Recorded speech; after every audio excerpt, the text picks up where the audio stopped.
Delta மாவட்டங்கள் மட்டுமின்றி வறட்சியின் கொடிய கரம் தமிழகம் முழுவதையும் சுற்றி வளைத்துள்ளது.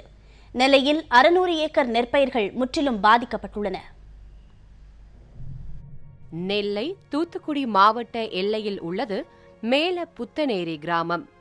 வரலாறு காணாத வறட்சி காரணமாக இங்கு பயிரிடப்பட்டிருந்த நெற்பயிர்கள் கருகி பொட்டல் காடாக காட்சியளிக்கிறது.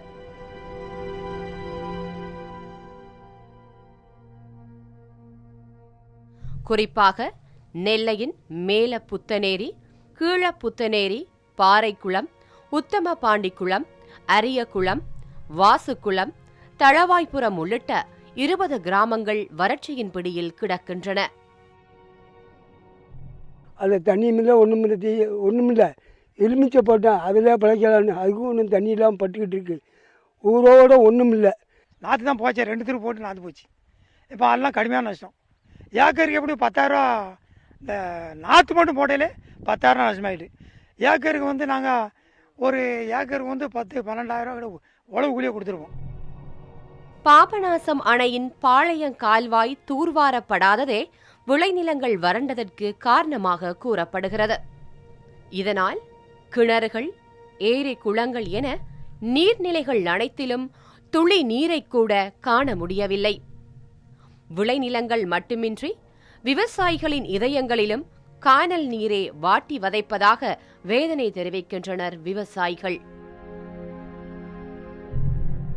எங்களுக்கு வந்து இதுவரை வருவாய்த்துறையோ பொதுப்பணித்துறை அதிகாரம் யாருமே வந்து எங்களுக்கு எட்டி பார்க்கல. ஆனால் எங்களுக்கு ஏதாவது அரசு பார்த்து இந்த வறட்சி நிவாரணத்துக்கு இதில் தமிழக இந்த தஞ்சாவூர் மாவட்டத்தில் கொடுக்காம எங்களுக்கு கொடுத்தாலும் ஏதாவது ஒரு புண்ணியம் உண்டு. அரசு கவனம் செய்யணும். பாளையங்கால் வந்து தூர்வாரப்படாமல் சிட்டிக்குள்ளே ரொம்ப ஆக்கிரமிப்பு பண்ணி இது வசதி இந்த விடாமல் தண்ணி வர இது முடியாமல் கடமடையில் நாங்கள் கடை இதில் இருக்கோம். இதுக்கு வந்து இந்த பாளையம் இது காலம் தூர்வாருன்னு பண்ணி கொடுத்தா எங்களுக்கு கொஞ்சம் நல்லாயிருக்கும்.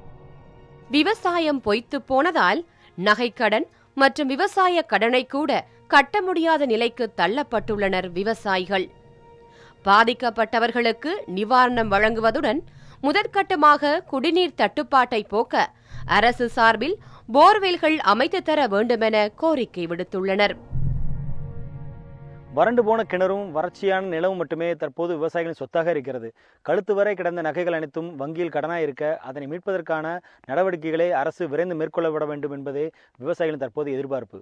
புதிய தலைமுறைக்காக ஒளிப்பதிவாளர் சங்கருடன் நெல்லையிலிருந்து நாகராஜ்.